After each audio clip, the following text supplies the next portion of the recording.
All others may be asked. Uh, Good morning, everyone. On behalf of SAARC Energy Centre, it's a great pleasure to welcome you all on today's webinar on scaling sustainability, the power of digital innovation in green initiatives. My name is Daniel Jamso, a research fellow in energy transport and environment at SAARC Energy Centre, and I have recently joined from Bhutan. Prior to coming to prior to joining to the SAARC Energy Centre, I have worked in mostly in hydropower, like operation and maintenance, construction, and strategy formulation. So today I'll be the moderator for this webinar. The session will proceed with presentation from our two distinguished experts, followed by a combined question and answer session after the presentations are completed. With that, I would like to request Mr. Abdul Rashid Jokio, Director of Energy Centre, to open the today's webinar. Over to you, sir. Thank you, Tendon. Thank you, everybody. Good morning. Good morning to Kapil and Asif. SAARC region. First, I should introduce myself. Abdul Rashid Jokio. I'm Director SAARC Energy Centre. So, before giving opening remarks, just to give a background, SAARC region represents about 25% of global population, and adoption of green initiatives such as resource optimization, smart waste management, real-time emissions, tackling calls for coordinated efforts at all levels. You all are aware that digital technologies have immense potential to support these actions in our collective journey towards achieving sustainable development goals.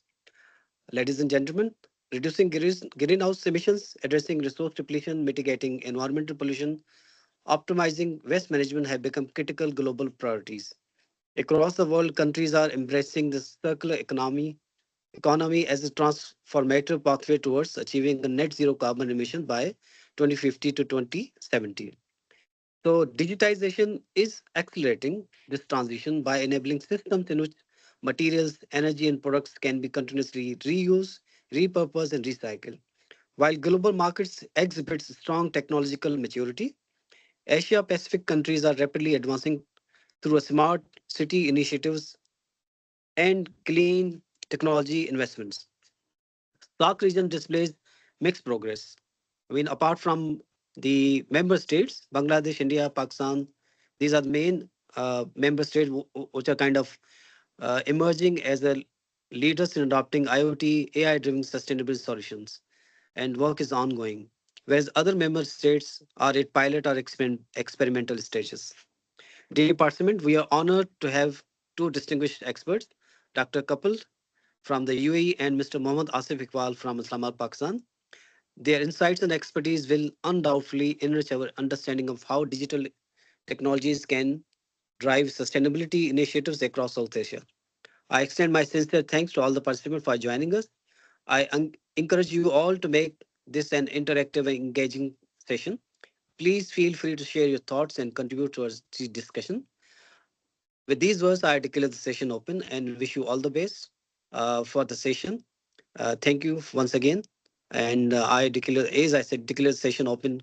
Mr. Tandon, you can take over and uh, take the session further. Thank you.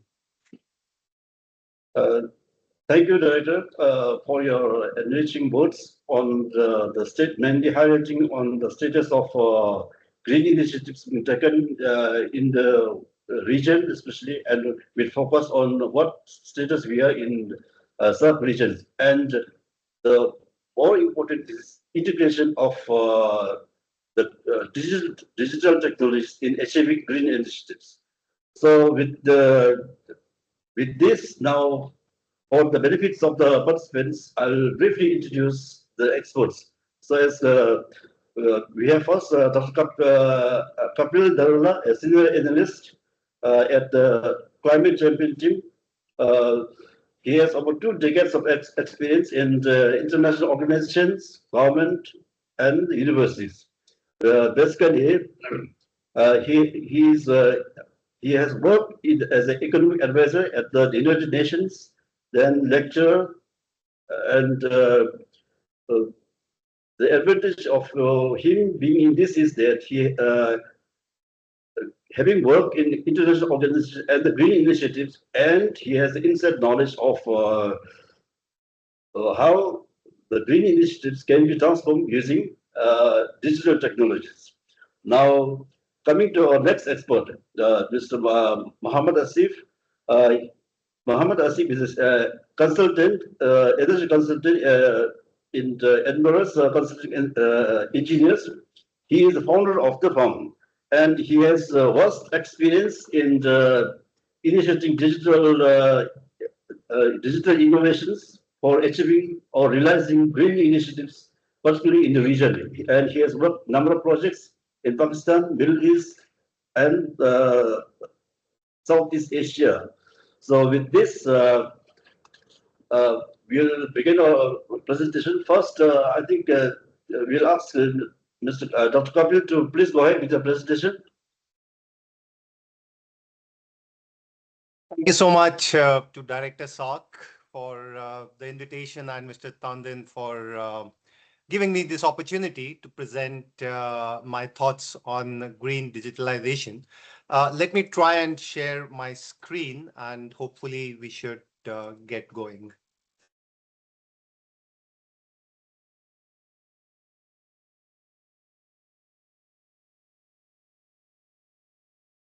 So if you can just, Mr. Tandon, if you can just let me know if you're seeing the screen in the full screen mode. Yes, Doctor, please go ahead, please. We can see Okay. this. Yeah, thank you so much. So the title of this talk for the next 30 odd minutes is Scaling Sustainability, the Power of Digital Innovation in Green Initiatives.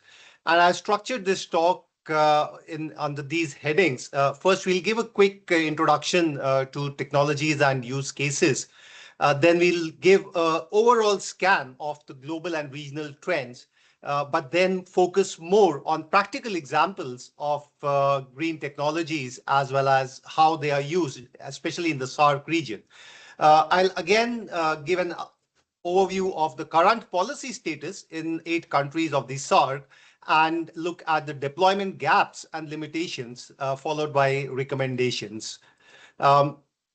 So moving on to some parts of introduction, just to give a background, there are several green initiatives being taken in SAARC regions, and starting with something which is about green homes in Afghanistan, some measures on climate adaptation in Bangladesh, hydropower, which Mr. Tandon has worked on extensively in Bhutan, electric mobility in India, waste to compost project for circular economy in the Maldives, runoff river projects in Nepal, mangrove restoration in Pakistan, and coastal wind farms in Sri Lanka.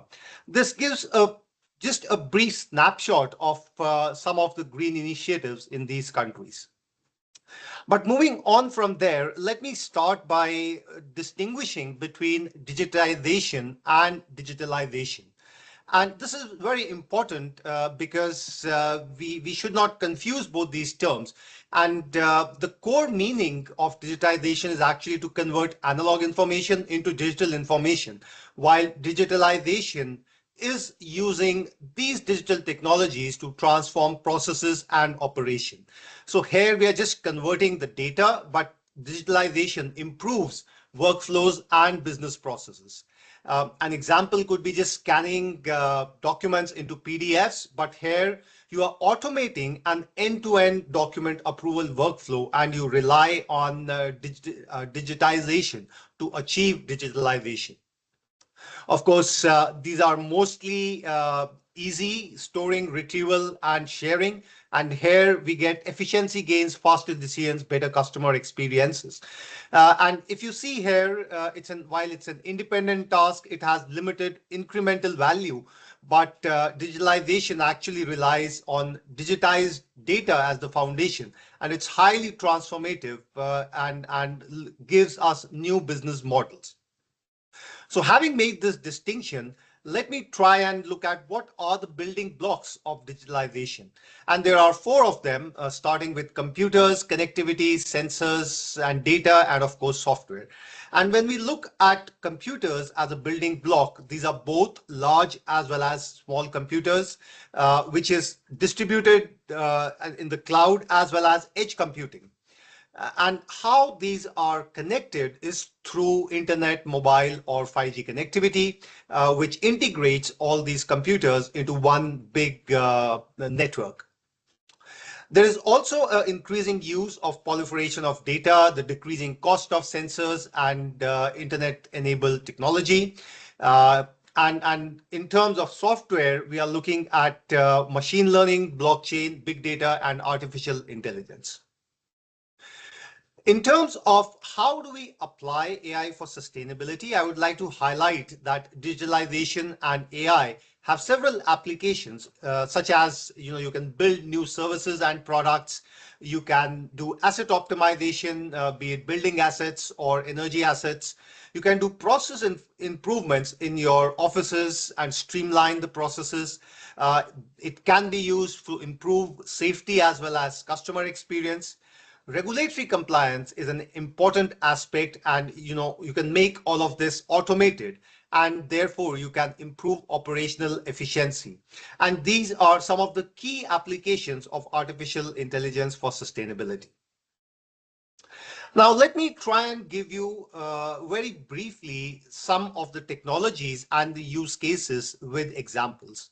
So first, let us look at Internet of Things and sensors.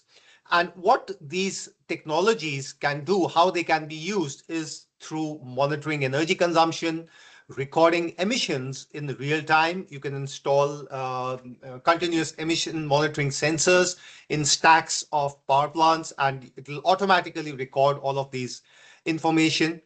You can do predictive health monitoring on machinery using IoT sensors. You can also use these sensors for smart meters for recording of energy consumption, as well as in meters and appliances for controlling energy consumption. Looking at another technology, which is artificial intelligence and machine learning. Of course, it's used extensively now to assess large data sets and used in forecasting models, used to predict energy demand patterns, as well as to optimize HVAC systems in buildings. And here, the usefulness comes from the speed of computation as well as the data which is generated through the IoT sensors. And building on IoT sensors and AI and ML, you have analytics platforms. And these can be used to identify environmental trends, to benchmark performances, for data sharing amongst different users, for fleet energy optimization, and that can be used for transport fleets, for shipping fleets, and also for sharing analytical models. Essentially, it brings all the information on one platform and then allows you to assess all these trends. Moving on with the technology and use cases, you also have digital twin technology, which is now essential for simulation for design, and it can be used for testing energy saving strategies. It can be used for life cycle calculations, failure analysis, because you don't have to test the equipment to failure, but you can simulate it, as well as reliability forecast. Edge computing technology can be used to process data locally. You don't need to send everything back to the server station. You can do all of this in the cloud. Thereafter, edge computing can be used for automated energy management, smart building controls, and instant decisions can be taken. It can also be used in autonomous vehicles using cameras and sensors, where instant decisions can be taken at the same time, and that increase the speed of decision making and avoids sending all the data through communication channels, as well as applications in the smart grid. And then, of course, lastly, we have blockchain, where we can use blockchain technology for decentralized energy transactions, such as peer-to-peer trading, carbon credits, of course, with a digital signature, and made on blockchains, metering and billing of energy bills, as well as for supply chain sustainability metrics. So all of this gives you a sense of some of the use cases of how green technologies can be used. Now let's look at some of the regional and the global trends. And of course, there are several estimates which come out. I have taken just one of the estimates from published studies. And let's try and look at the size of AI in energy market. And it's estimated to grow close to 35 to 40% annually, which is an extremely high rate. And if you look at 2023, about $6 billion was the estimated market size, which will grow more than 10 times to about $60 billion by 2030. And if you see Asia Pacific, North America, these are the major markets where AI in energy applications will grow. But there's also a flip side of when energy is used for AI. So we always say AI for energy and energy for AI, because energy consumption of data centers is extremely, extremely large. And if you look at the electricity consumption of data centers, in the base case, this is likely to grow from 250 terawatt hours to close to three times to about 750 terawatt hours globally. And if you see, again, the electricity consumption per capita for data centers is maximum or is likely to grow the maximum in the US, followed by Europe, and of course, Asia, excluding China. So definitely over the next few years, you will see a large penetration of AI in energy markets as well as a growth in electricity consumption.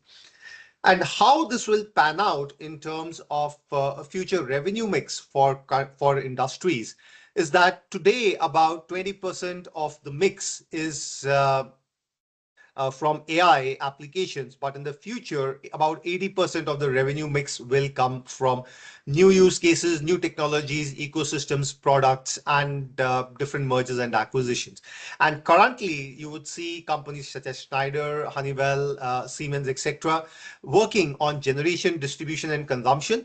And this will spin off into certain other outcomes, and the future revenue mix will come from applications such as energy demand forecasting, grid optimization, energy sustainability, storage, and energy trading. And these are the real life applications of AI, which you will see in the next few years.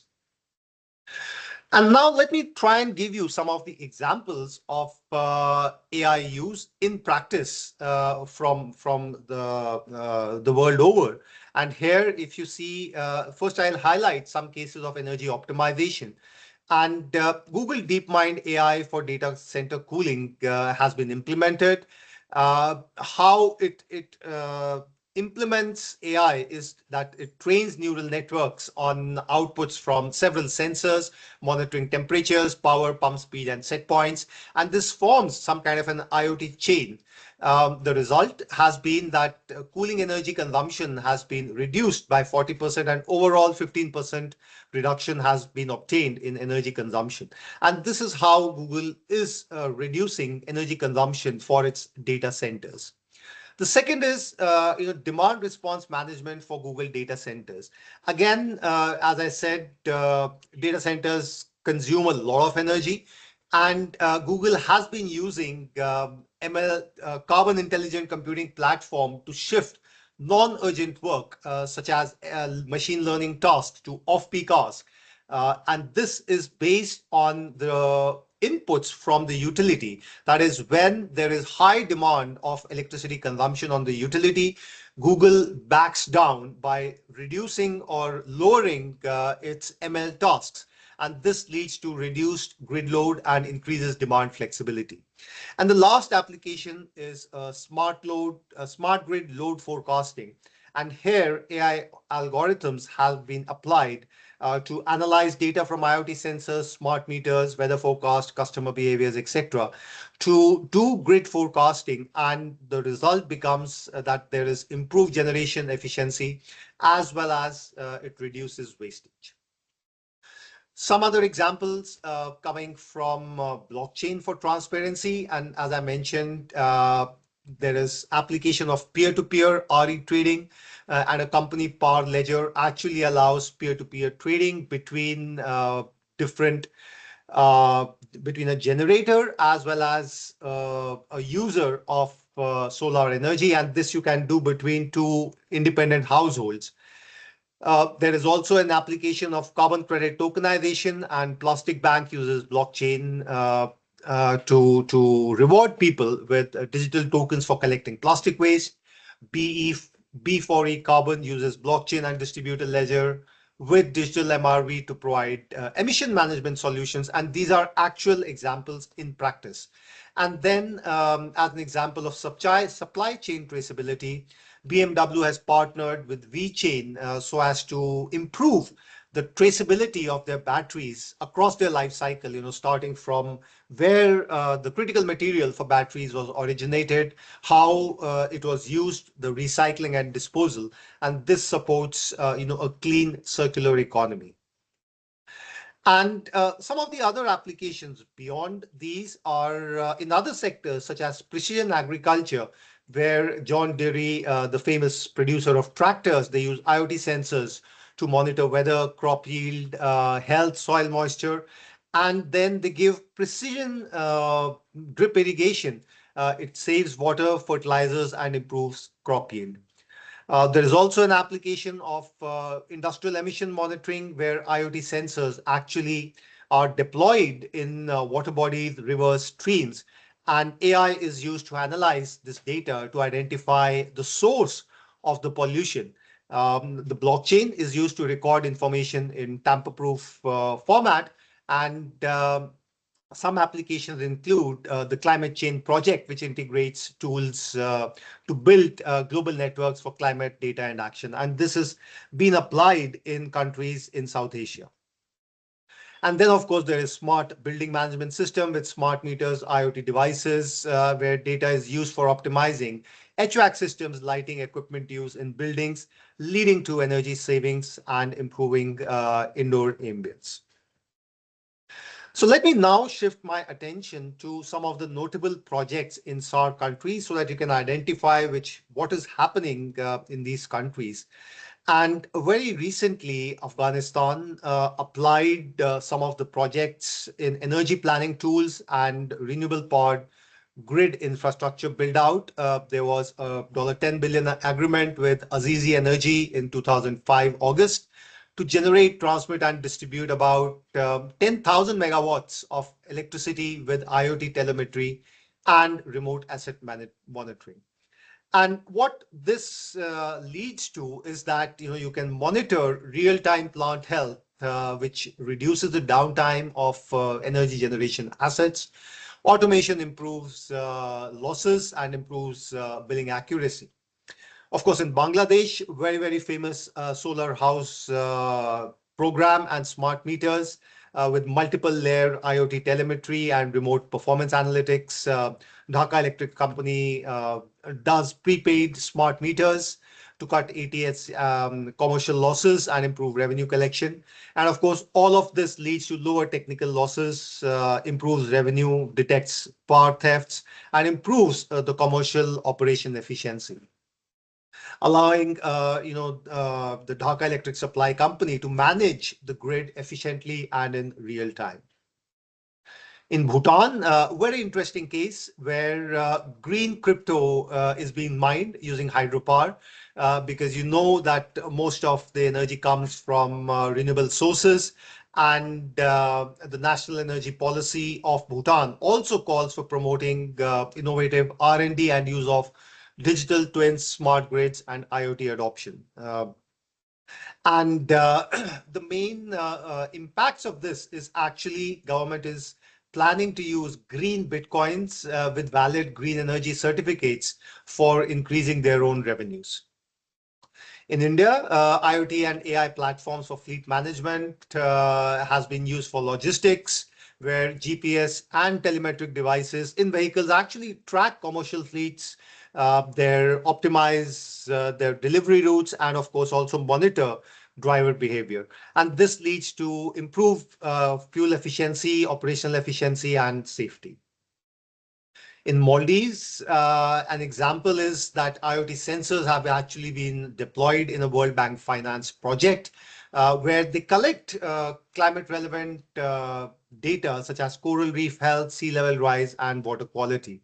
And this brings all the data, automated from several of the islands which are spread in the Maldivian atoll and allows, easier data sharing. I did talk about a big data 2 CSA project in Nepal, Bangladesh, India, which is big data analytics for climate smart agriculture. And here, you collect digital data and you crowdsource primary data from small farm holders.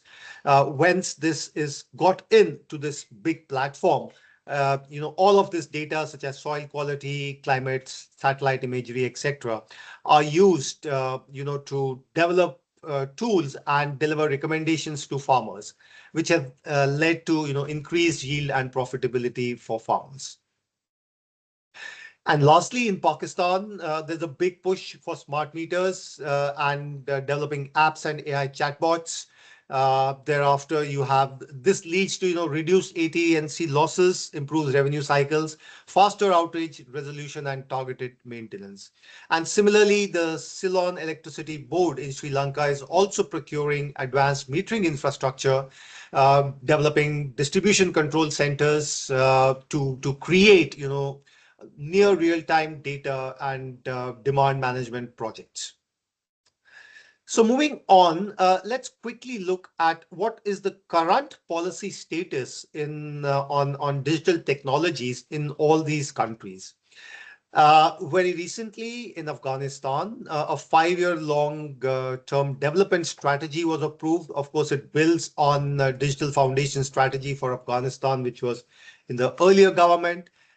In Bangladesh, you have a draft 3.0 for national strategy for AI, which was developed in 2024, and a national AI policy, which looks at AI ethics, national data sharing platform. It's still to be adopted, but it's in process at the moment. In Bhutan, Tandin would support that the digital Drukgyal flagship programs have been going on since some time. But a national digital strategy for intelligent Bhutan was also adopted in 2024. Coming to India, of course, the digital identity payment network, the Aadhaar system, digital UPI systems, National Smart Grid mission, and an agri-stack of integrated information systems all have been developed on digital technologies and backbones. Moving on to Maldives, you now have a national vision for digital transformation with 8 pillars. This was released, I think, last month in Maldives by the president himself. And there are Digital Maldives for Adaptation, Decentralized and Diversification Project, which is a national flagship initiative. Similarly, Nepal, Digital Nepal Framework in 2025, which looks at 8 priority sectors and 80 initiatives covering connectivity, e-government, digital services, and skills. In Pakistan, closer to your home, Digital Nation Pakistan Act 2025, which was released earlier this year, provides an institutional and legal framework which is essential for developing, for promoting digital technologies. And then in August 25, Pakistan Digital Authority developed a national digital master plan to foster digital public infrastructure and project monitoring networks. And lastly, in Sri Lanka, National Digital Governance Policy is in the draft stage. National Digital Economy Strategy 2030, a roadmap has been developed, and there is also a National Cyber Protection Strategy, which was released in 2025 September. This clearly indicates that, as the director had said, there is mixed progress. Some countries are moving fast, but there is, I think, good progress in the region to adopt digital technologies and the framework which backs these digital technologies. Now I'll come to some deployment gaps and limitations, and this runs across all of these SAARC countries. Look, starting with infrastructure, there's still a lack of modernized grid infrastructure, which leads to lack of automation and limited digital infrastructure. Smart metering, which have been adopted in several countries.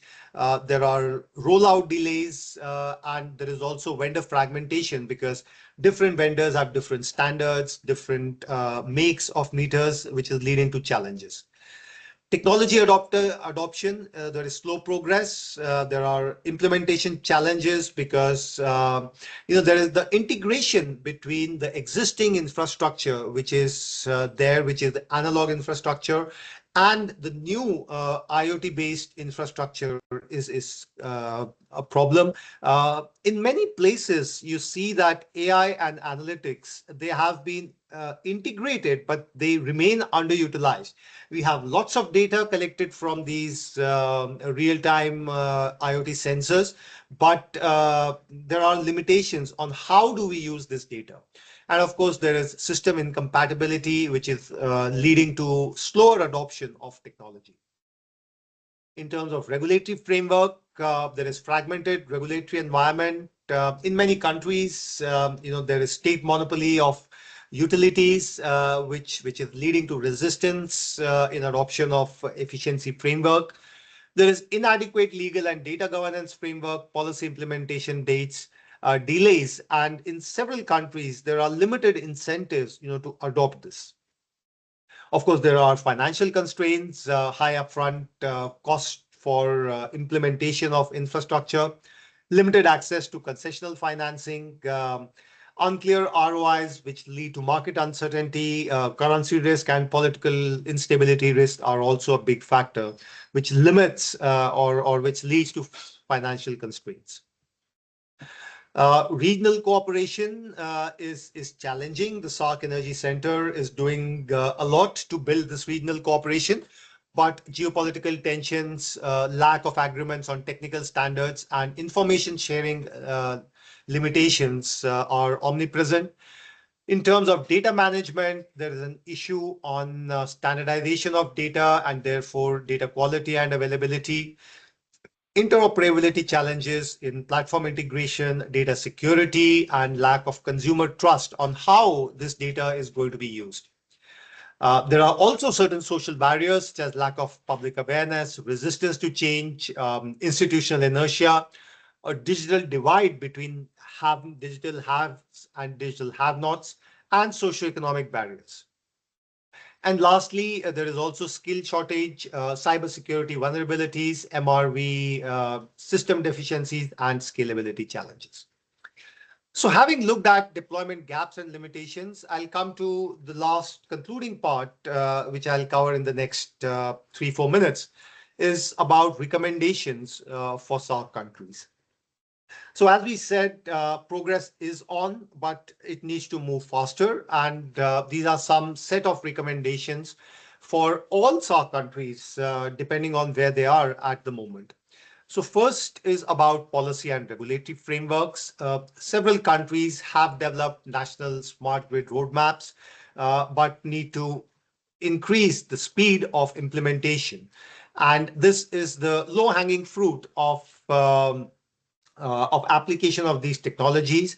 And I think this will, as we go forward, will become the standard. Therefore, smart grid adoption should clearly be a priority for all SAARC countries. This also involves establishing data governance standards for interoperability, because without that, you cannot proceed on integration of all of these technologies. And then it's important to mandate blockchain verified carbon emissions reporting, because as the NDCs for countries become more and more stringent, you need some kind of MRV systems. And blockchain is the perfect example of how this can be integrated. On infrastructure development, moving fast on deploying smart meters and advanced metering infrastructure, establishing regional data centers, for sharing of information and cloud-based management platforms, Digital twins for infrastructure planning as well as shared infrastructure is extremely important. Moving on to technology adoption and innovation, AI-powered demand forecasting for power utilities is essential. This needs to be integrated in private companies as well as in national planning authorities for electricity forecasting. Blockchains for sustainability tracking and supply chain management, very big opportunity there for companies to improve their efficiencies and for tracking of their green footprint. And IoT sensor networks for real-time automated regulatory reporting, because once you automate systems, all the data comes and gets stored, and there is this cannot be tampered with, which is very, very essential and useful for regulators, specifically in countries with weak monitoring systems. Lastly, there is recommendations on cybersecurity and resilience, regional cybersecurity standards and developing unified protocols, regular penetration testing and cybersecurity drills, because the entire power system grid is based on IoTs and is susceptible to vulnerability attacks. Disaster recovery systems and cloud-based backup systems are essential.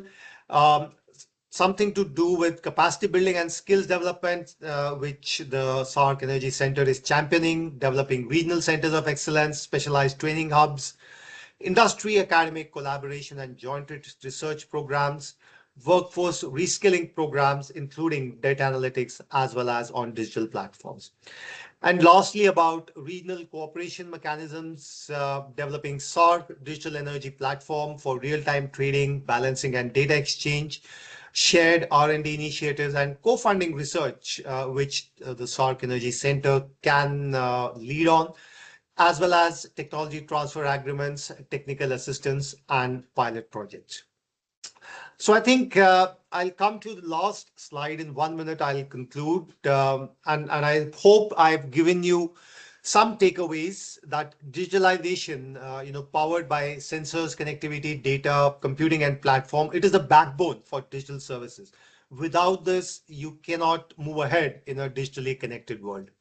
AI technologies can be used in multiple ways for enhancing sustainability. Regional trends in the SAARC region are encouraging, and there's large untapped potential which needs to be tapped. Current policy status is fragmented, and deployment gaps must be bridged quickly, and there needs to be time-bound action on recommendation. I'll stop here, and I'll give the floor back to Tandon to take up this process further. Thank you, Dr. Kapil. As our next presenter is waiting, so we'll go ahead with the presentation first, and we'll come back to you with the question and answers. So, Mr. Asif, can you please go ahead?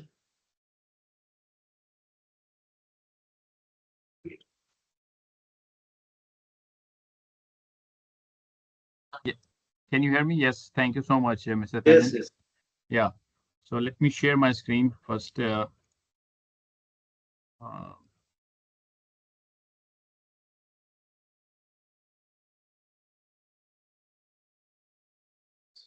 But I hope you guys can see my screen.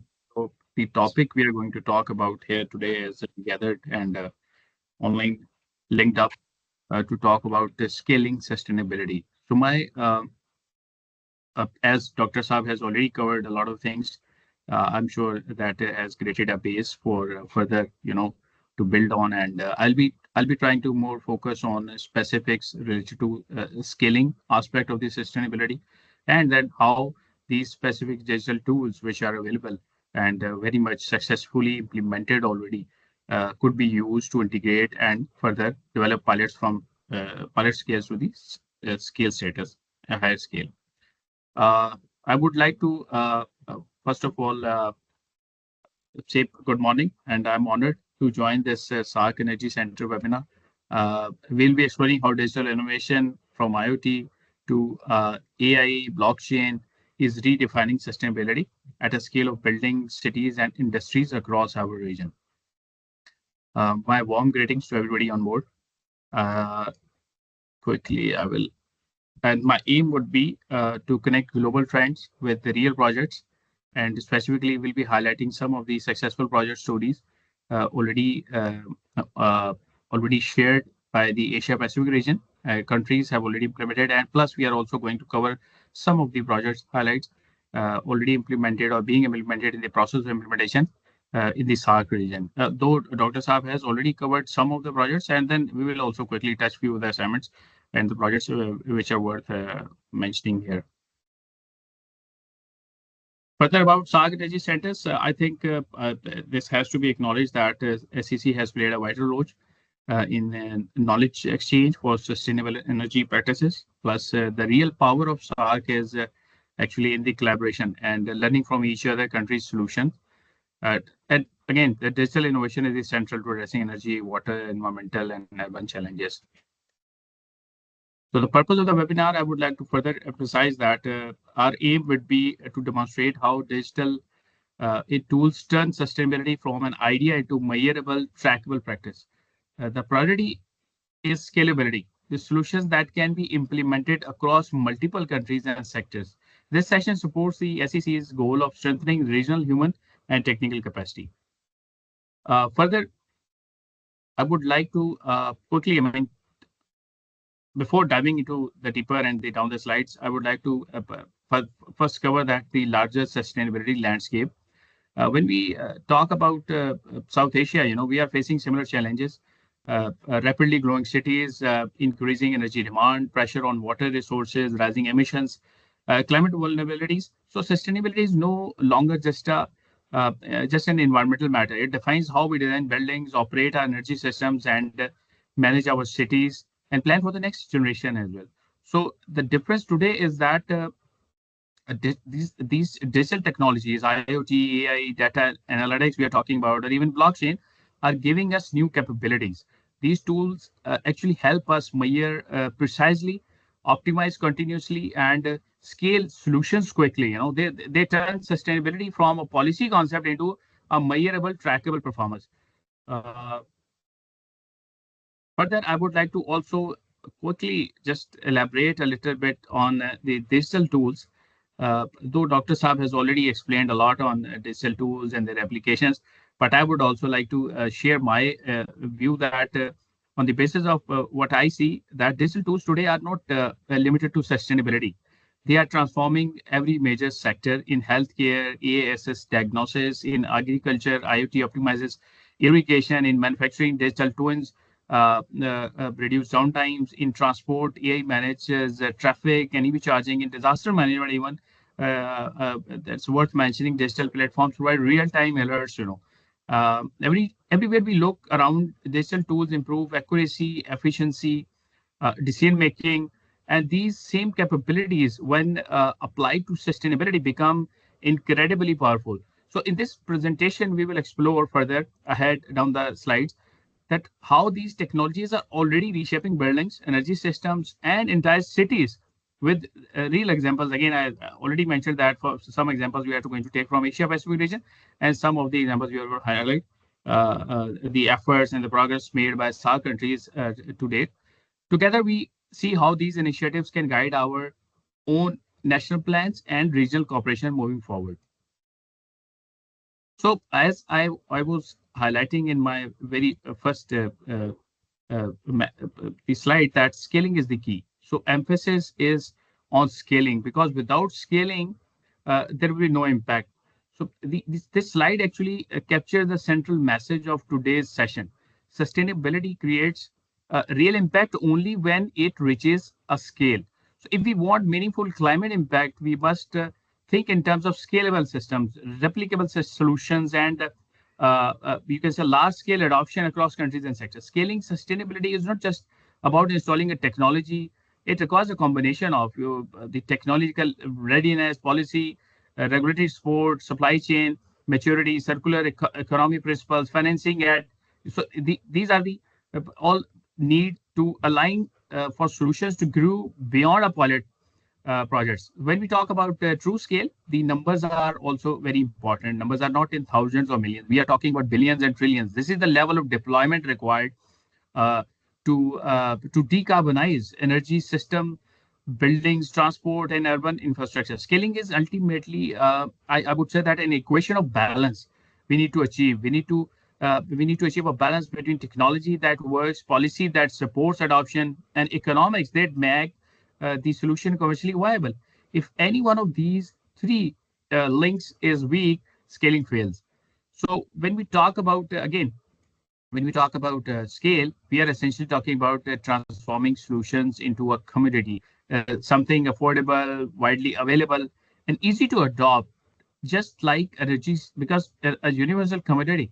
Energy is like a, so our sustainable solutions also need to reach a similar level of accessibility.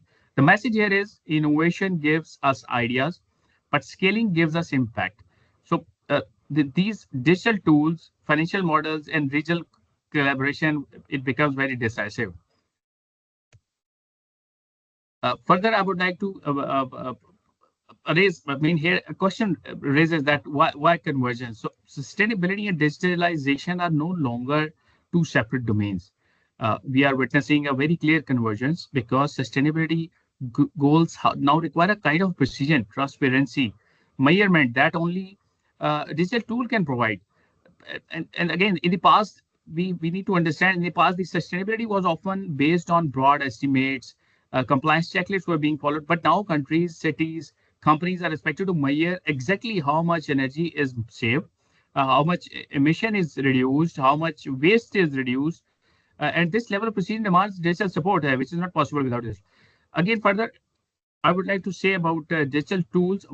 Actually, these digital tools make things, I can say that they improve the visibility, that they make the invisible visible. Energy optimization, energy emission tracking, or indoor air quality, leak detections, waste flows, these all seems like a very invisible kind of processes. But when we deploy IoT sensors, AI analytics is there, digital dashboards, these impacts become visible.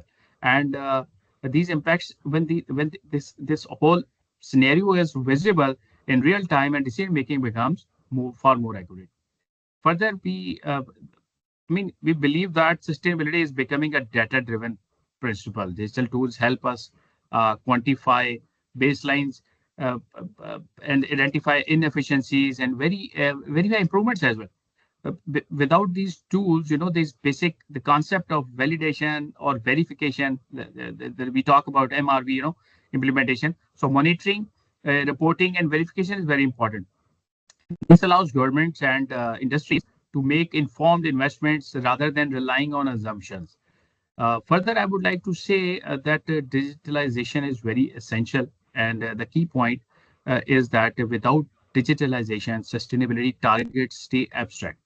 They sound good on paper, but are very difficult to track in reality. With digitalization, those some same targets become measurable, verifiable, and actionable. Further, I would like to quickly touch upon these four pillars of digital green transformation. Uh, uh, I would say that these four basically pillars, IoT, AI, blockchain, and the analytics part are a backbone of digital sustainability. Each plays a very different role, but together they create a complete data ecosystem.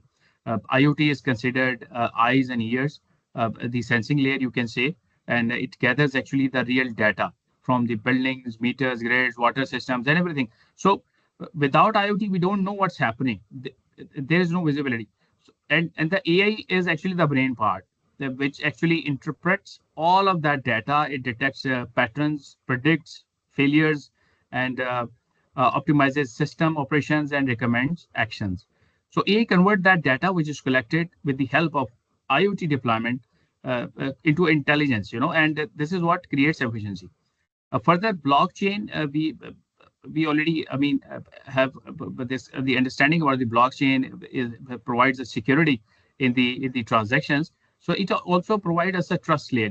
That blockchain secures the data. It ensures that energy use or carbon credits or emissions, cannot be tampered with. This is especially important for transparency to be achieved, compliances, and cross-border cooperation as well. Further, I would like to highlight about the analytics part, the last part, that data analytics translate actually everything into a dashboard.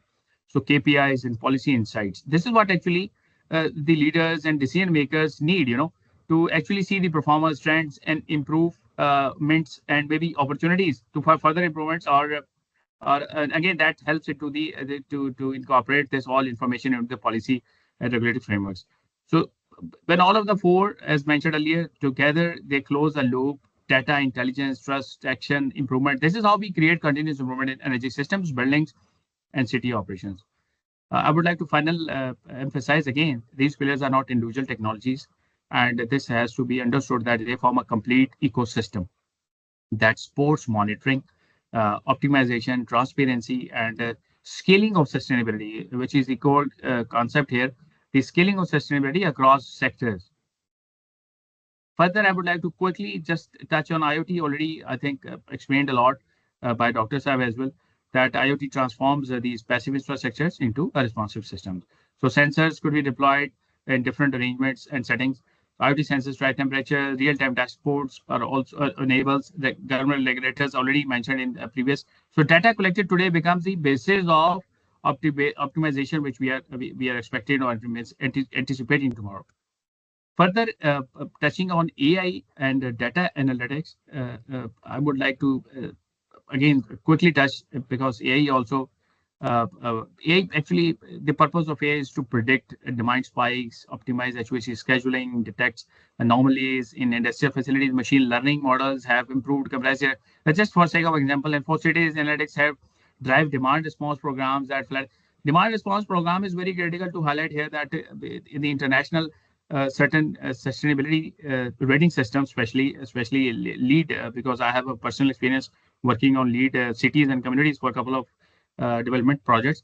So the demand response program is very active program, and the lead specify and evaluates the compliance of the building, or the evaluation when it is done, that whether the building or certain development is complying with the requirements.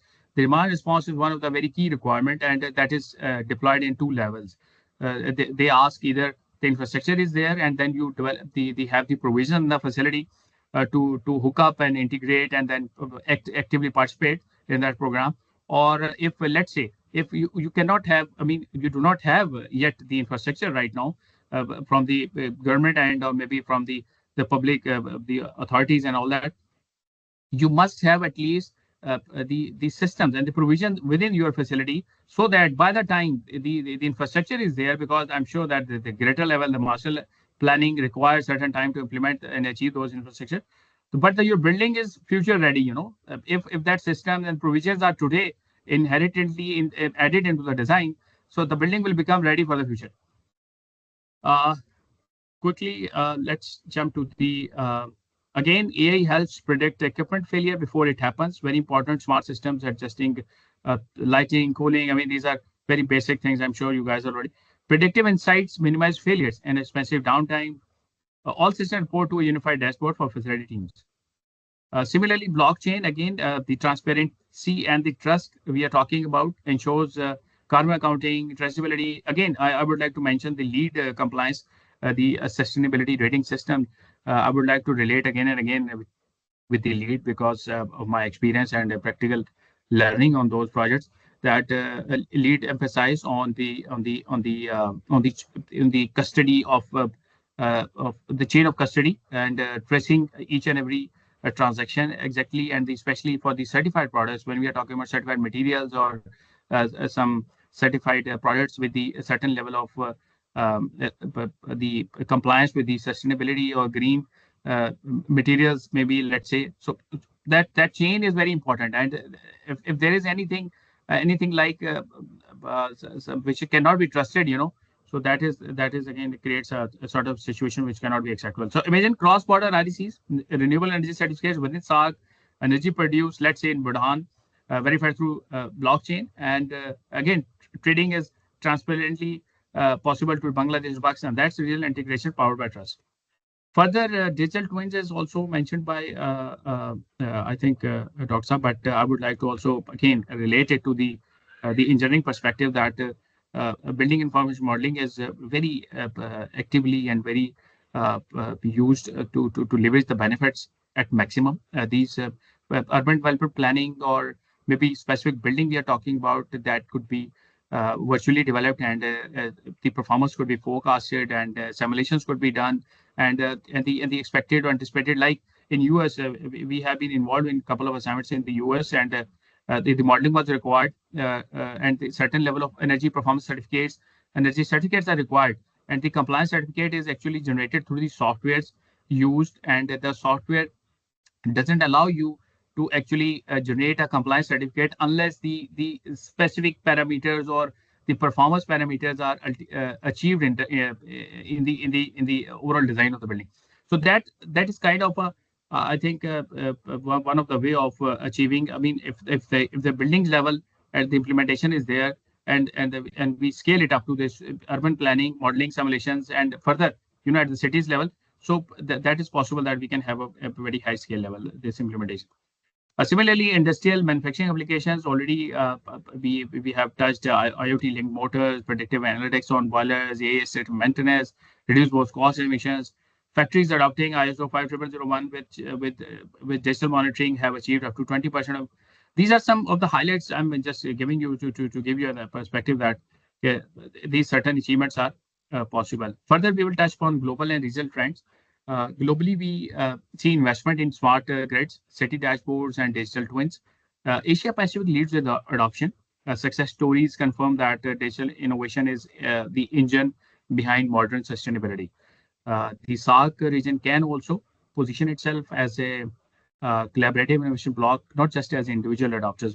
But let me just quickly give you further some figures that of how globally certain Mayas initiatives have made an impact. We see that smart grids can reduce energy losses by 30% in developing economies. Very much relevant. Advanced metering infrastructure enables 15 to 25% operation savings. It can reduce grid forecasting errors by up to 50%, improving renewable integrations. Digitalized smart cities can cut emissions by 10 to 30%. Over 1,000 cities globally are adopting digital twins, planning for planning and resilience. IoT-enabled smart buildings reduce energy consumption by 20 to 40%. 40% of global CO2 emissions come from buildings in construction, making digital tools essential. AI-based HVAC optimization alone can yield 15 to 30% efficiency gains. Further, AI could deliver up to $5.2 trillion in global economic value annually by 2030. So these are some of the sources from where these information and quick highlights are taken for the sake of giving a perspective. Further, we will quickly jump to the promising Asia Pacific region projects. Let's focus on quickly Singapore, first of all, which is, I think, considered the global leader in smart and sustainable digital infrastructure. We have gathered information of 3 or 4 projects, but I don't know how much time we have. We have a shortage of time, but let's quickly, I would like to focus on more sustainability contribution part and the implementation highlights. So we see that the technology used in the Smart Nation Singapore project, we have here is IoT, AI, data fusion platforms, and digital twins. And the sustainability value achieved is efficient mobility, low energy districts, and digital governance. Again, the features include the national sensor network collecting the environmental, traffic, and utility data, fusion analytics platform used for planning and resource optimization, AI for public transit prediction, and pedestrians flow management. Similarly, the Punggol Digital District, again, the value achieved is 30% lower energy use via centralized digital operations. So this is a very interesting to notice that the entire district is managed through a unified operation center. The central command, you can say a central command center from where the predictive controls for cooling, lighting, campus facilities. This is very interesting to highlight here that one of my experience in the international market is related to the district cooling plants, and also mention is one of the projects related to domestic waste collection system as well, which is based on a central waste collection strategy, which reduces waste, which reduces especially the mechanism need to collect the waste and then transport it to the specific facility. So that is also very interesting, and we will highlight here. So further, Marina Bay District cooling system we have here. This is very important to highlight the sustainability contribution it made as 42,000 tons of CO2 emission has been reduced. Let's quickly jump to the China. These are 3 or 4 projects we can look at the used technologies altogether: AI, IoT sensors, blockchain-based MRV, and AI in grid forecasting. Further, we look at the sustainability contribution of these projects: reduce congestion, lower fuel use, cleaner air, green buildings, clean mobility, pollution monitoring, transparent CO2 tracking and trading, and renewable integration, lower outages. So, I mean, again, we can get into the implementation highlights, how exactly these tools are used and utilized, and whether it was energy optimization, whether it was traffic flow management, whether it was emergency response time, or so this shows that very successful implementation of these digital tools. Similarly, Japan, we got some examples from Japan. Smart grids, home energy management system, EV integration has been utilized. 3D city models are there. That is very relevant to the urban modeling, climate simulation, hazard mapping, smart home, solar PV, AI energy management. We are talking about again in the sustainability contribution. We see the same outcomes or similar outcomes, that reduction in the energy efficiency, improved flood, heat, and disaster risk reduction, net zero district model achieved, especially in Fujisawa sustainable smart town. We are talking about each house uses solar plus battery and a community microgrid optimized via leveraging AI. Similarly, reduce water use, higher productivity in smart agriculture platforms. The implementation highlight includes the soil and plant sensors again for improvised for improved irrigation arrangements. Similarly, South Korea we got examples from South Korea. Again, the outcomes are low waste, low emissions, efficient utilities, high renewable penetration, predictive pollution management, very important for air quality, especially in our region, especially in right now we are in Pakistan. So Pakistan is facing, and other countries in the SAARC also, I'm sure that they will relate to it. Air quality is a big issue, that solutions are there. So lower peak demand, improved EV adoption has been already tested and successfully implemented. We can learn from that as well. Similarly, there are some examples from Australia. Smart water network project, which reduces again 20 to 30% reduction in water losses. Contribution shows climate adaptation and city cooling, higher renewables, reduced energy use.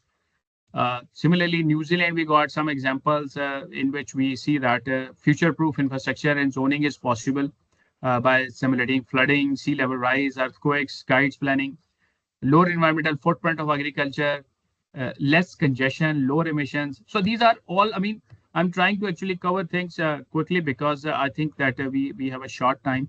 And so I think the basic understanding has been already achieved. And further, instead of getting into each and every project in detail, so we focus on the contribution each project made, and the implementation highlight includes all these tools which we are talking about, the subject of today's session. Similarly, we just quickly jump to the regional status and the gaps.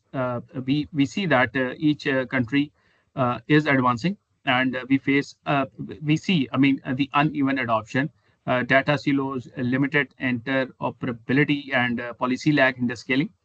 But SAARC's collective challenge is to build regional data standards and open APIs and capacity building frameworks. So success in one nation benefit everybody else as well. Let's quickly just look at some figures. The internet penetration ranking or digital access gap shows that some numbers are here. You can quickly have a look at India, 48%, Pakistan is 36%, Bangladesh 31%, Sri Lanka 50%. I mean, this shows that there is a digital access gap.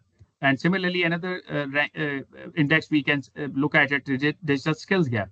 So less than 20% of South Asia's workforce has foundational digital skills. Only 4 to 6% of our population in most SAARC countries has advanced as it is. So limited talent ecosystem reduces adoption speed as well. Similarly, digital government index, we look at UN e-government ranking out of 193 countries. We look at ranking is given here. So India is at 105, Sri Lanka 85, Pakistan is 153, Bangladesh is 111, Nepal is 130. Significant variation we can see in digital government maturity. Similarly, another ranking, I think, which is very relevant to digital readiness is the cybersecurity capacity gap. So only 3 of 8 SAARC countries have national cybersecurity strategies in place. I mean, fully implementation and all that. So regional cybersecurity maturity scores below global average across SAARC. The major barrier is the cybersecurity because the digital infrastructure, this is scaling and the digital innovation and digital application requires a secure infrastructure as well. Similarly, for promising SAARC projects, quickly highlighting already mentioned by Dr. Saab about advanced metering and again, there's a NICA IoT smart building framework, IoT smart lighting, and I mean, looking at the sustainability contribution, reduces losses, improve demand management, supports TOE tariffs, HVAC optimization, energy saving, traffic optimization. We are talking about and what exactly we are using here is smart meters, two-way communication, sensors on chillers, remote dimming schedules, integrating the IoT field devices or IoT data from traffic sensors, smart lights, air predicts congestions, and municipal services coordinated via.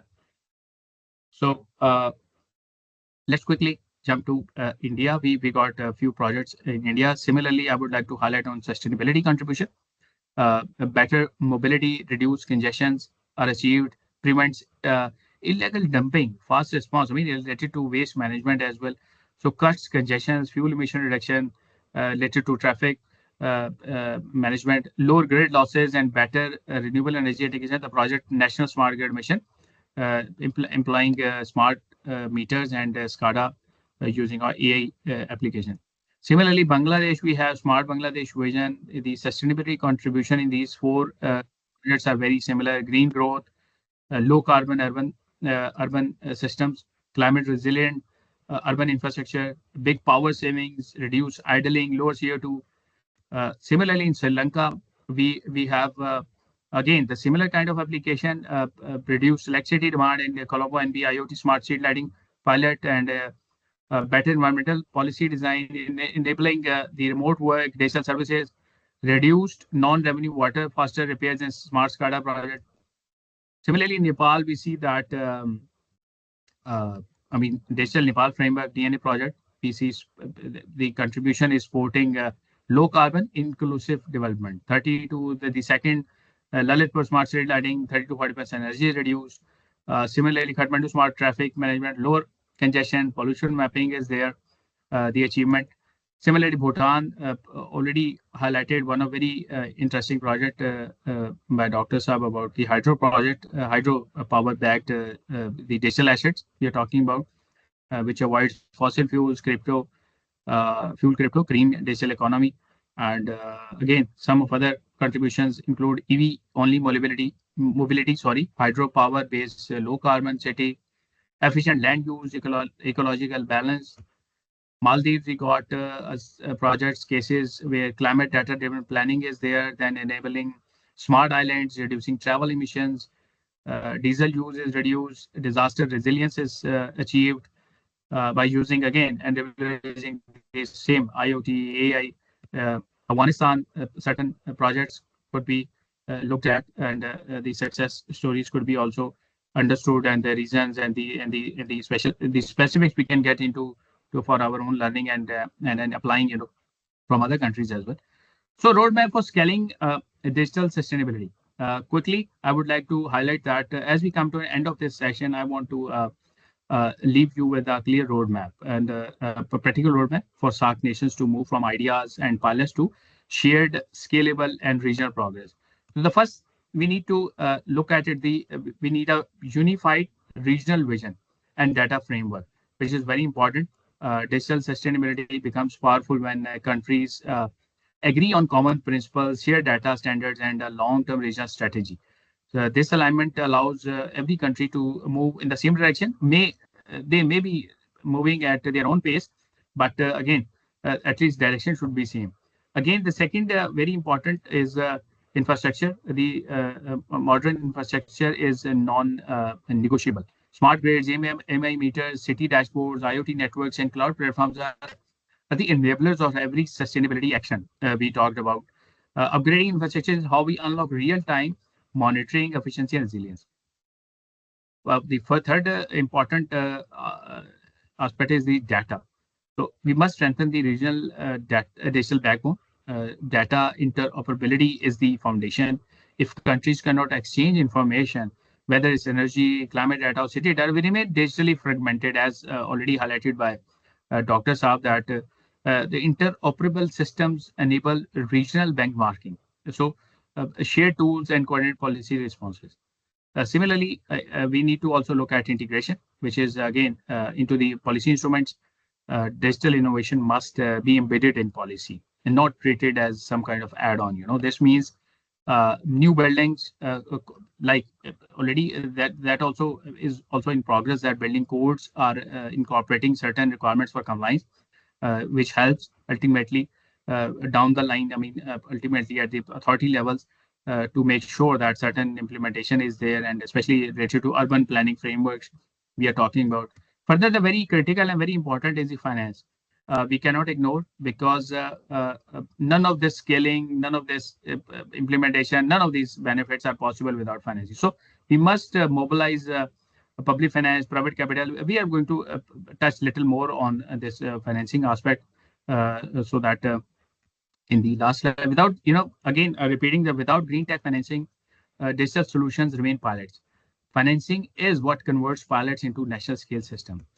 These are a quick look at the public finance sources of funds, private capital sources. We can look at climate and global funds, and then hybrid models are there, which could be used, or you can say that. So there are so many questions on that, I mean, could be raised, that why it is needed, and I mean, how it is required to be done, and exactly what are the applications are possible. So there is a lot to be available, and that there's a lot to be worked on that. And the success stories again mentioned already have utilized one or other arrangements, to achieve those. So that, because governments immediately cannot spend, altogether public funds on such infrastructures, of which the results, or maybe some of the solutions, maybe at very startup levels, solutions are not verifiable yet, or the visibility is not there.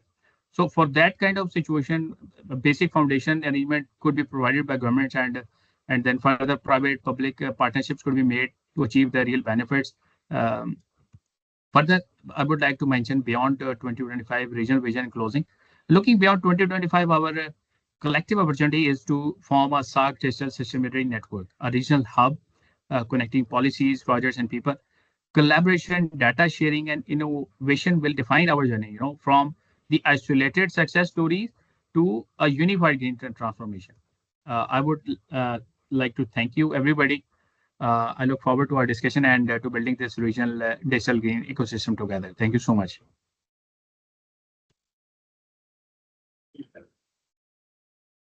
Thank you, Mr. Asif. And before we open the floor for question and answer, first of all, I would like to extend a warm welcome to Ali Reza, Additional Secretary, Minister for Bangladesh, to make some comments or remarks regarding this webinar. So please go ahead.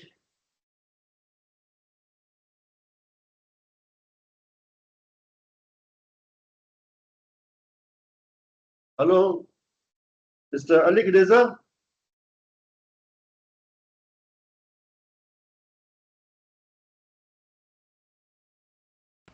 Okay, can you hear me? Sorry. Yeah, yes, sir. We can hear you, sir. Okay. So my name is Ali Reza. I'm working as Additional Secretary, Power Division, Minister of Power, Energy and Mineral Resources. First of all, I would like to express our thanks to SAARC Energy Centre for organizing this very effective and timely webinars, and the topic was really interesting one. And secondly, I would like to express our thanks to our respected speakers, Dr. Kopil Narula and Mr. Asif Iqbal.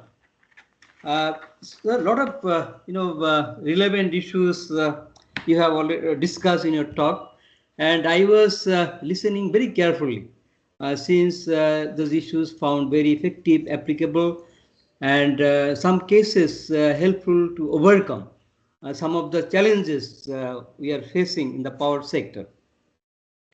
Dr. Kopil has mentioned about the solar home system and smart metering, prepaid metering system in Bangladesh. Yes, those are the cases, but for seamless operation of smart metering, we are facing a lot of problem, especially in interoperability system, both in hardware part and software part. But we are trying to overcome those things. Recently, we have undertaken some program to add a big chunk of energy to the grid from solar sources, rooftop solar and land-based solars. But the challenging things could be like, if we go up more than 20% of our energy from solar into the grid, then grid stability could be a big question. And we think that you have talked about IoT. IoT and AI could be useful to measure the proportion of solar energy you are adding to the grid, and how is gonna impact the grid stability. So that could be one of the area where IoT and AI. Maybe I am wrong. Dr. Kopil may correct me, but that could be one of the area where we can think about application of IoT and AI for grid stability when the volume of solar energy will be increased. This is one area, and another area is the demand forecasting. This is very important. I mean, the whole power ecosystem is based on your precise and exact, it won't be exact, but it's very close to the exact demand. So demand forecasting will be very important. It will impact your generation efficiency, distribution efficiency. So that is potentially one of the important area where we can also think about application of AI and IoT. And in Dr. Kopil's and Mr. Asif will talk some.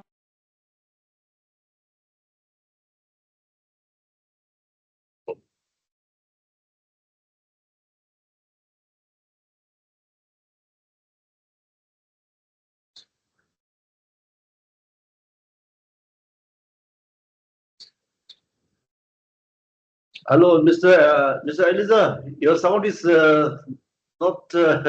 We are not able to hear you.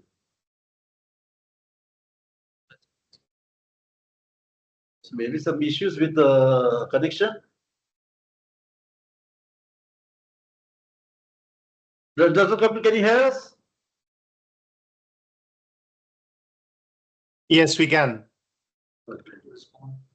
So, Dr. Kapil, if you can respond to the queries of Mr. Alik. Yeah, I'll keep my response very brief. I think these were great insights from Bangladesh. Just to mention some measures, you can take for increasing grid stability are, of course, one example which I gave of peak load management in Google data centers to increase demand flexibility. That is one application.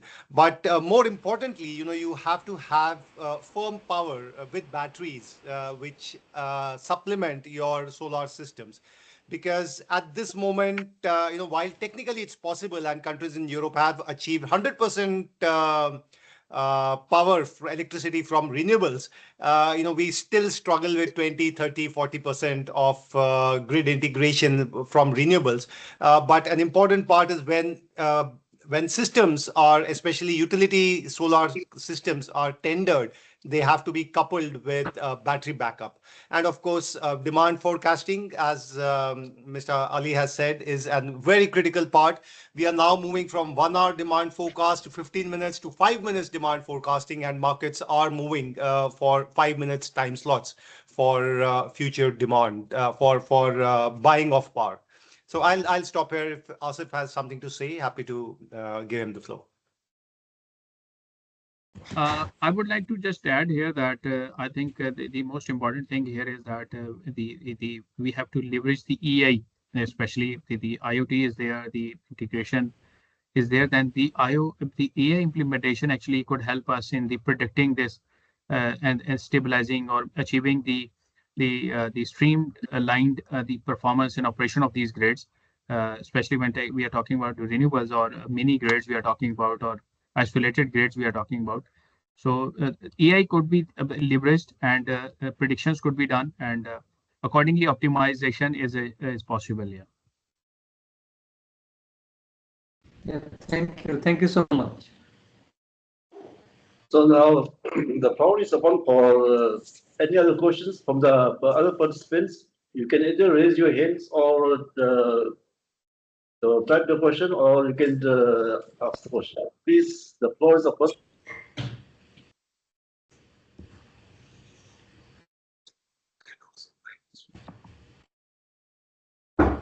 Okay, Mr. Tandon, if I don't know, I mean, if it's appropriate or not, but I mean, I have also prepared some questions myself, just to for sake of understanding. If we have time, I would like to answer a few questions, which specifically address some issues related to especially the subject we are talking about. So once again, we have one of our colleagues, Mr. Asin from SAARC Energy Centre. He has some questions. So, Asin, please. Yes, thank you very much, Tandon, for giving me the opportunity and excellent presentation by both the experts. I really enjoyed the details given by the both presentations.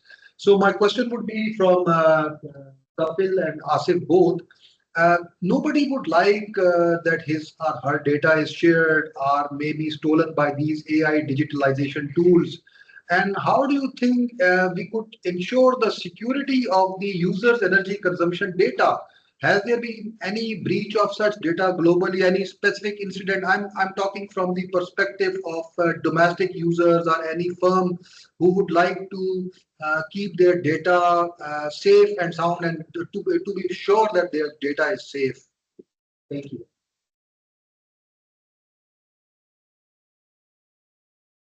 I'll quickly respond to this. Of course, data privacy is an extremely sensitive issue, more so for companies, where it results in actual financial implications and affects the bottom line.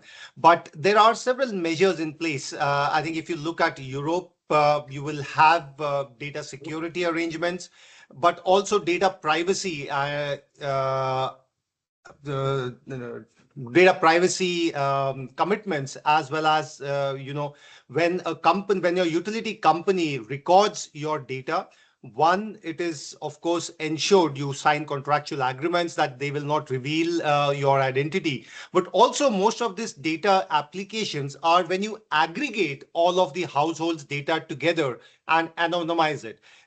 When we look at big data, we are not interested in which household is using time of day consumption in terms of, but we more look so what is the total energy consumption of a building. So essentially, this is extremely important that data privacy needs to be built in, and there are frameworks which ensure, and legal implications which ensure that data is protected.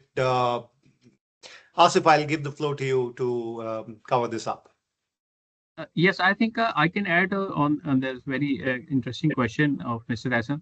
That first of all, that as you mentioned, doctors have already mentioned that there is supposed to be a agreed framework, for what type of data is required to be collected, and which can be restricted, like only necessary data is collected. Similarly, some encryptions are possible because we are talking about AI tools, and so encryption is possible to restrict the access, or some kind of authentication is there. Multi-factor authentications are there to access those kind of data. And further, on top of that, I would say that certain anonymization and aggregation is also possible. Some personal identifiers are removed and masked so that I think these kind of arrangements are possible to address the concerns of specific kind of lot, which Mr. Hassan is referring. So can we have the next question, please? I think, please kindly briefly introduce yourself and raise your question, please. Mr. Dr. Adhikari, please.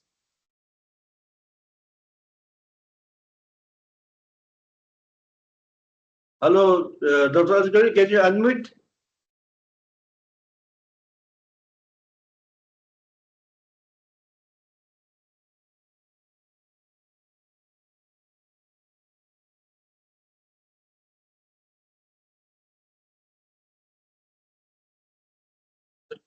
Hello, good Doctor- afternoon. Can you hear me now? Yes, yes, please go ahead. This is Madhusudan Adhikari from Electricity Regulatory Commission in Nepal. I'm one of the commissioner here. It's very nice and presentation from both the presenters.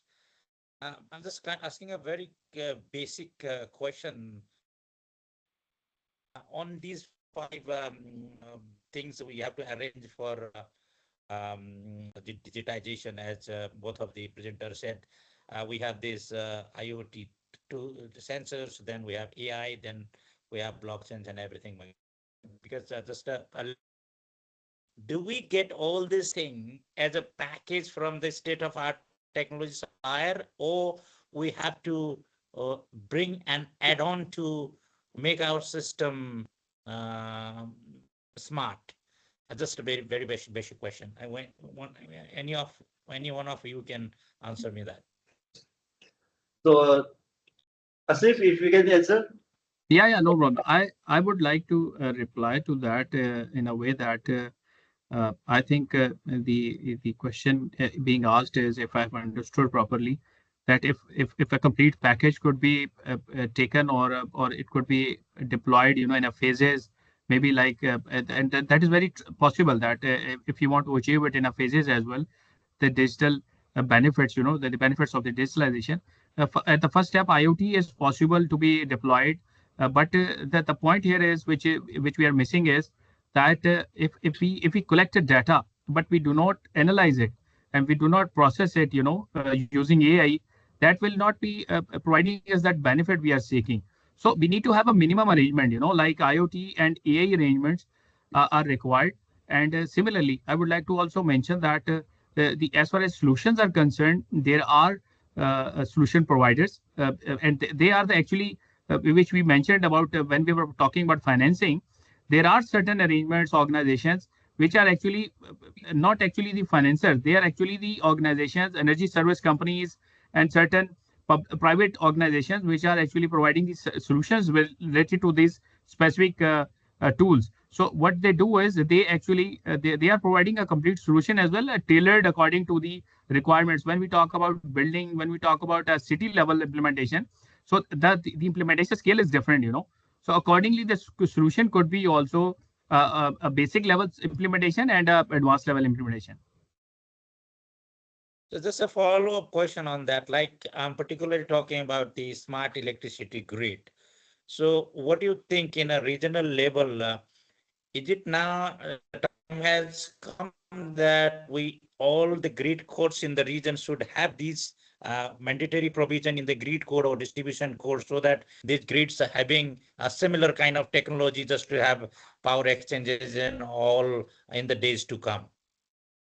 Again, I would like to say that it depends on priorities as well. I would recommend that we can set priorities as well. It's not necessary that you just all the way roll out in the whole country at once. You can definitely prioritize your, like, urban centers being addressed from the certain grids. That could be prioritized at first step, and then, I mean, again, depending on the priority, the implementation could be done in the rest of the areas as well. Mr. Nirola, you have anything to add on that? Yes, maybe I can distinguish between two parts. One is, the readiness of the grid to be digitized, and the second is the scaling up part. So I think Asif touched up on the scaling up part, but it's essential, to first have a policy and regulatory framework. Unless you have that, unless you have legislation allowing this, you cannot move ahead. And the second part is, what is about standards and interface. So if a grid is ready digitally, and that's why digitization is important, then you can, interface and do the scaling up operations in a phased manner. So both of these components, I think, are extremely important, and your vision of integrating, the grids of SAARC, which are already analogously, integrated in some fashion, will lead to definitely optimization of, energy amongst and energy trade amongst these countries. Thank you very much. Thank you very much. So, anyone has any question further? If not, I'll ask one question to anyone of the expert can answer. Especially in the region, at present time we are doing a lot of works to harness energy from the solar potential, and to maximize the solar output, what digitization can play a role, and what the role is being played globally in the region, and I don't think it is available in the SAARC. Mainly, the role of digital technologies in adjusting the angle of PV. So, what do you have to say on this one? Anyone can.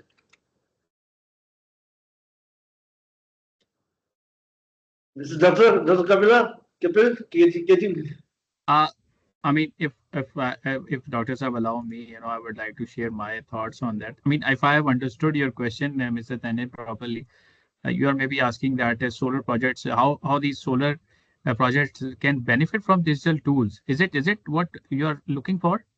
Digital tools, how to maximize solar output using digital technology.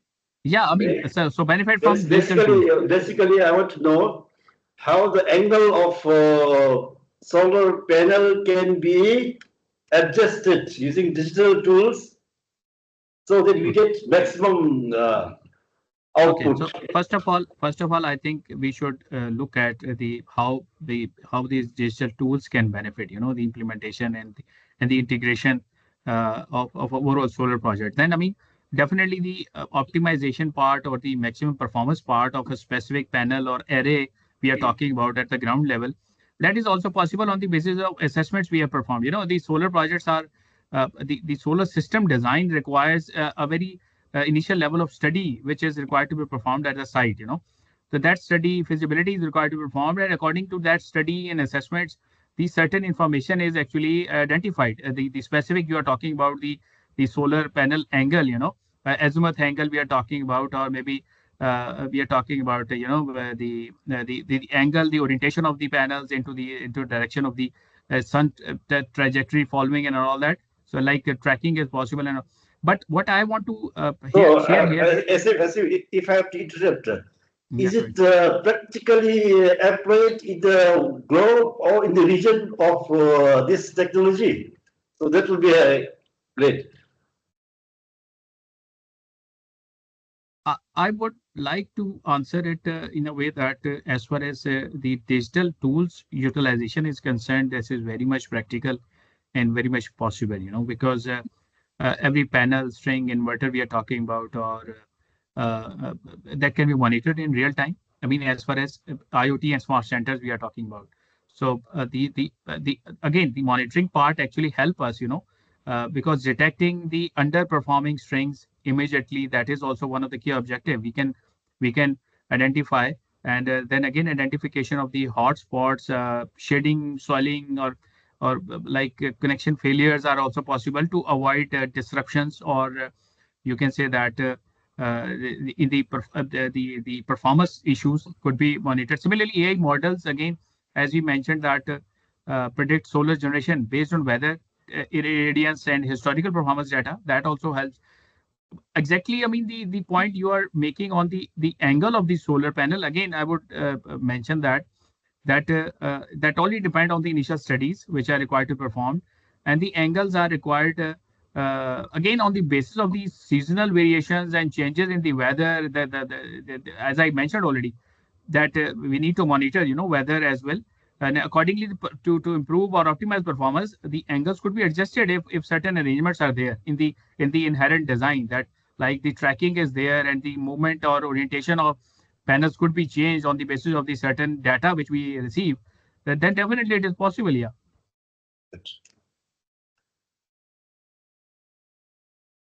Dr. Kapil, you have anything to add? Maybe I'll bring in the financial angle here because you have trackers to track the solar panel angle, but it's costly.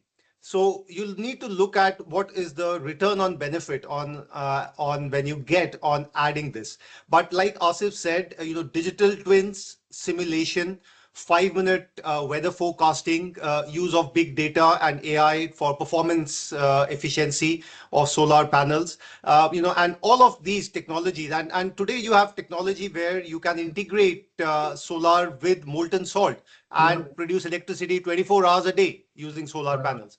So definitely all applications are possible, but it's a function of cost.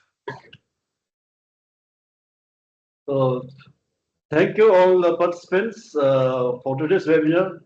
Similarly, in the coming week, we have 3 more webinars coming through the being organized by SAARC Energy Centre.